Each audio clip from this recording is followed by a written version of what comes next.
Hello, friends, dearly beloved. Oh, my goodness. Let's just take a deep breath in through the nose. And if you like, you can sigh it out the mouth, relax the face. How are we doing today? I am feeling spicy. Are you feeling spicy? Uh, Tomorrow is the new moon in Sagittarius, which is a fire sign, and I am feeling it. So, yes. Um Now I don't necessarily think that fire always has to correlate with spice, right? With anger. But I have been feeling a lot of anger recently, and it's brought me to remember the idea in Buddhism of planted seeds. Planted seeds.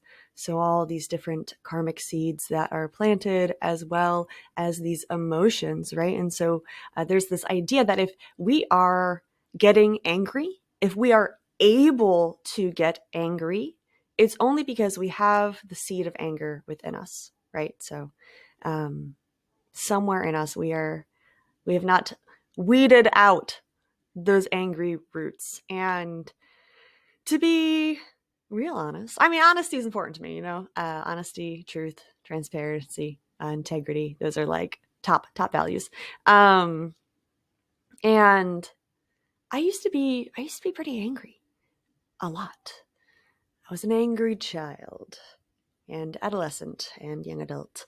And for the most part, I really don't identify with being angry so much anymore. And yes, there are definitely some topics that come up that can boil my blood. I'm looking at you, injustice. But, I was at a yoga fest in Anchorage a couple of years ago, and I was teaching a Chakra 101 course or a workshop, and I was describing some things which now I actually have a different perspective on, because I was kind of presenting East and Western perspectives of yoga at the same time, which I think now really have to be sussed out. But there are psychologists in the West that have tried to make the chakra system and the Vedic knowledge from India more accessible and more applicable for some people, which can be really helpful, right? Because energy is subtle, right? You often can't see energy. But I'm saying all this because I had somebody who was asking me about sacred anger, sacred rage. And, there are some really beautiful examples of rage and how that can manifest in good ways. Like, I'm thinking Kali here. I'm thinking a goddess that is a destroyer, but not blatant like destruction. It's not, okay, I'm mad and I'm going to go break everything in the house. It's, let me find what is my obstacle, what is inhibiting me, what needs to be uprooted from the garden, and I'm going to destroy that. So Kali is often seen as having a bunch of skulls around her waist or holding a head, and she's very intense, but she's important. She's protector. There is also, oh my gosh, am I gonna say it wrong? Is it Vishnu? Brahma, the creator? Vishnu, maybe it's Shiva, is the destructor or destroyer. And those three, Vishnu, Brahma, and Shiva, are Vishnu, Brahma, and Shiva are a trio of creation of the world, right? Because in order to make room for what's next, we need to get rid of stuff. And this is something that you might see or hear a lot in manifestation, where people are talking about, you got to let that go. You want to have something, so you kind of envision it, you feel it, and then you surrender to not having it. But also you take preparation steps, and a lot of times those preparation steps are preparing yourself to be able to have that thing. If you want a relationship and you're not able to deal with uncomfortable emotions, that might be something that you want to work with. And for sure, whether you do it or not, if you try to have a relationship, that's going to come up. So there's many examples that we could go through here. But yeah, I'm kind of thinking of rage today and sacred rage and coming back to, okay, if I am so angry, first of all, there are healthy ways to get out your anger. If you want to punch a pillow, if you want to take a, I know one person and they were telling me about how I think she uses a bat or something, some kind of stick, and she beats something. Maybe it's a pillow or a beanbag or something, but something that can handle it, that is like, this is a set place for me to go and get out anger. And it's done in a way that I'm not breaking things that are valuable to me. I'm not hurting myself or someone else. And I'm getting that energy out.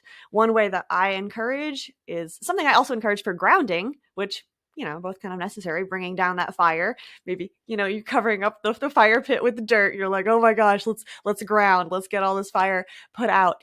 It's stomping your feet, just going outside, and you don't have to go outside. I guess you could be in bed and kick your feet up and down.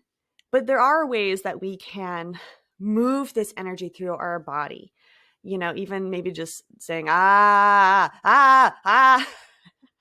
You can get silly with it. It doesn't have to be all of that, but also doing that as a form of releasing, if that's necessary for you to transmute that physically through your body, but not as a way to increase your agitation. Not, I'm getting angry, so I'm going to stomp my feet on my bed, and now I'm even more angry, and I'm going to go and, it's not an escalation. It's oh my gosh, I have this anger, and I'm releasing it physically. If you can, sit down and become the observer, right? Fall into that state of witnessing. Wow, I'm really angry right now. I'm angry right now, and I feel it in my shoulder. I feel it in my lower abdomen, in my knee, wherever it is. If we can do that, right? So sometimes we need to get that energy out, but sometimes, maybe we can just step back and then look, what is this anger showing me right now? All of our emotions come from our mind and can also arise from our needs, whether they are met or whether they are not met. This is a huge thing in nonviolent communication, also called compassionate communication, where we're looking at feelings and needs and how these are pretty much directly linked, and how often we're not actually really communicating with our feelings and needs. We're not saying, hey, I'm feeling really angry because I need transparency in our relationship. And when I don't get it, I feel like you don't care, which makes me feel disconnected. You can go on and on and on and on. Whatever it is. You can say, I feel so happy when I see you because I love the connection that we have, right? Those are kind of polar opposites, right? We can say it angry and not say it in a mad way, but express our anger and communicate with empathy, with compassion and clarity. And if we don't know why we're angry, it's really hard to have that conversation, right? Just be like, I'm mad. Like, yeah, okay, you're mad, but why? And what are we going to do about it? And how can we know what to do about it if we don't know the root cause? So we can kind of start stepping back and stepping back. But I think that sometimes people are afraid to become angry. They're afraid to let it out. Same thing with sadness. Any kind of emotion. I had somebody tell me once, she's a therapist. She's my friend's mom. And she was saying that we cannot individually suppress emotions. So people that can't cry or don't let themselves cry also cannot fully laugh, because you cannot individually suppress emotions.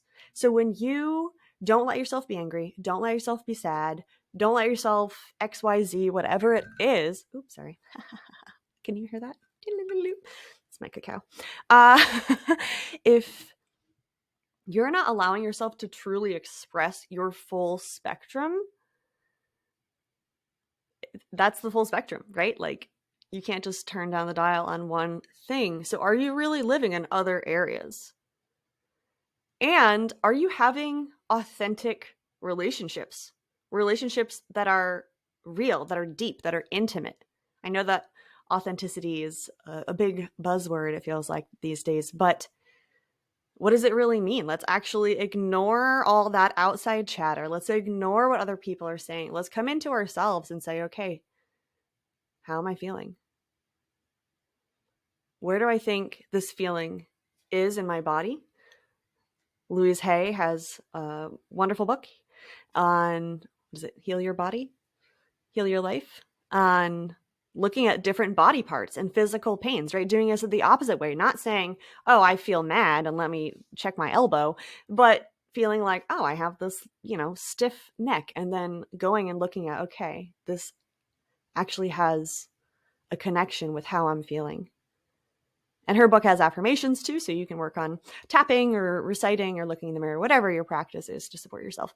But getting down to the root of it is that our mind, our bodies, our emotions, our energy, our spirit, this is all connected. We are an ecosystem. I think sometimes I've said we are a microcosm, right? We are the microcosm reflecting the macrocosm. We are all of the elements. We are all of the planets inside of us. We carry all of those energies. So these are all directly linked. And when we have this malaise, this sickness, whatever it is in our lives, it can manifest as us really feeling it. And sometimes we don't feel it, right? Sometimes we're told, you're not sad, you're not anxious, you're fine. Whatever it is, we're told that how we feel isn't really how we feel. And we're taught to disconnect ourselves from how we feel, both mentally and physically. Oh, I'm not cold. Oh, I don't need to eat. Oh, I'll go to the bathroom later. No, I'm not mad. I'm fine. All of those things. Can you hear it? Can you hear other people saying those things? And you know that that's not really true. Or can you think of times that you've said that? You've been the one shutting down. And I don't want to shame you at all. We learn coping mechanisms. We all have different coping mechanisms. Some of them aren't really helpful to us anymore, but they stick around. And that is a lot of us. I would say that's the majority, the majority of us, right? Where we have these patterns that we've kind of got set in, and our brain is literally on these loops. Something happens, it's not even a huge deal or whatever. It's not the extreme event, but it's just a hint to remind you of something that happened and you shut down. Somebody used a word in a sentence that reminds you of when you were 5 and somebody was berating you and also used that word. So sorry if these are kind of out there examples. I didn't come prepared with examples. But I just want to express to you that whatever you're feeling is okay. Even if it feels really, really, really not great, it's not unnatural or unhealthy. When I'm saying it's okay, I mean it's okay for that feeling to come up. And you are capable of working through and moving past it. You're capable of transmuting that.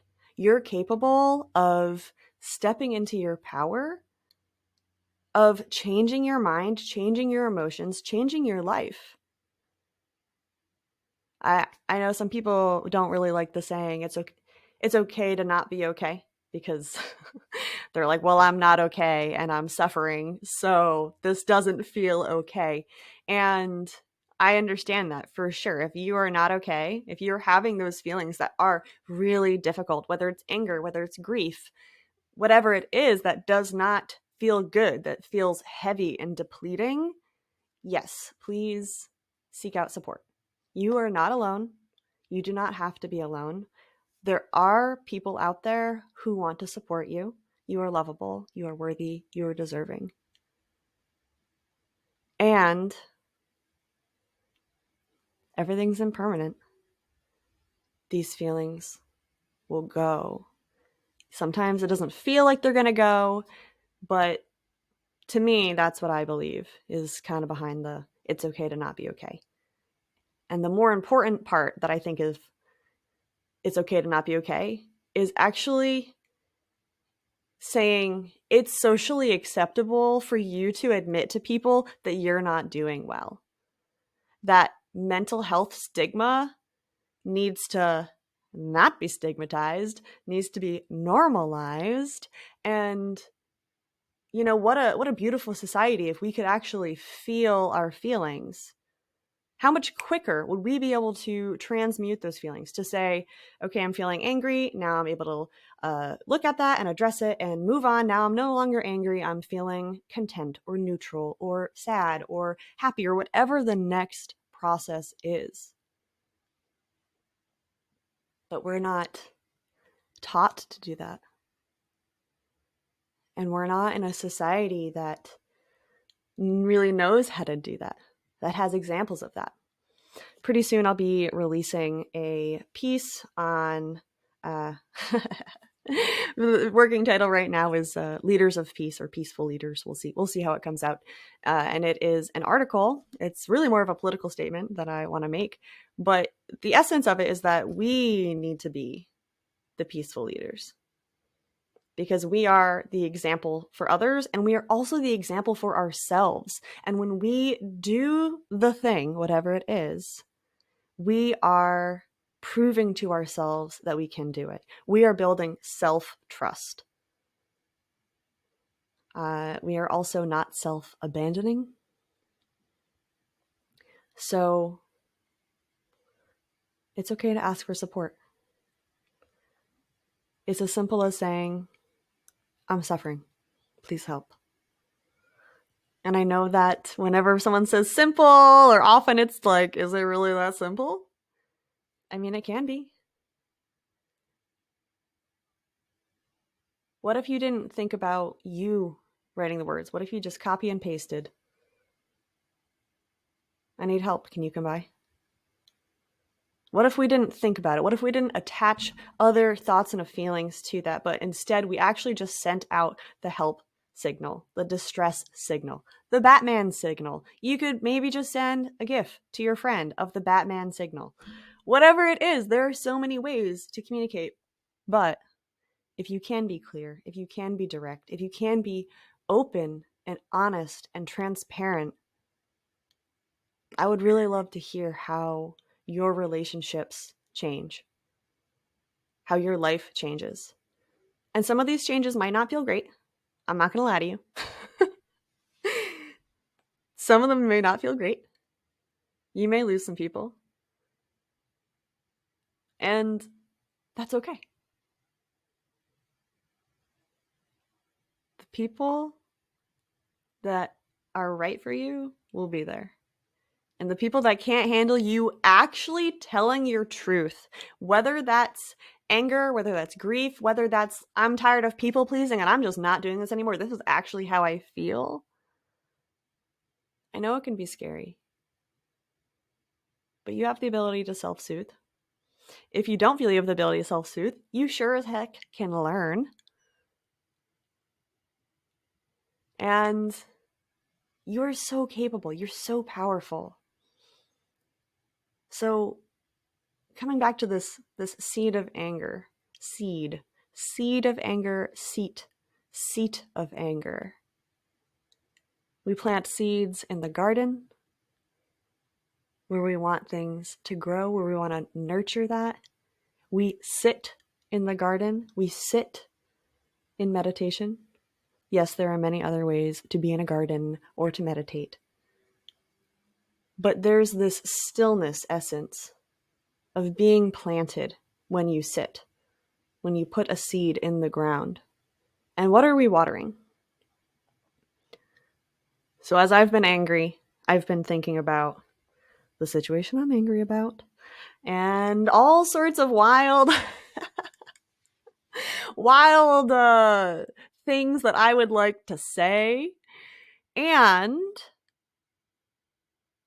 trying to redirect my mind, because some of those situations, as I'm thinking about what to say, which is totally fine if you want to sit in front of your mirror or, have a vlog with yourself and just say like, okay, this is what I want to say, or journal it out, whatever it is. It's totally fine and healthy and normal to practice what you want to say. But is what you're practicing saying how you really feel? Is it connected with your needs? Is it kind? Because even if we're angry and we don't want somebody in our life, we can say that in a kind way. We don't have to be mean. It hurts us to also say those mean things.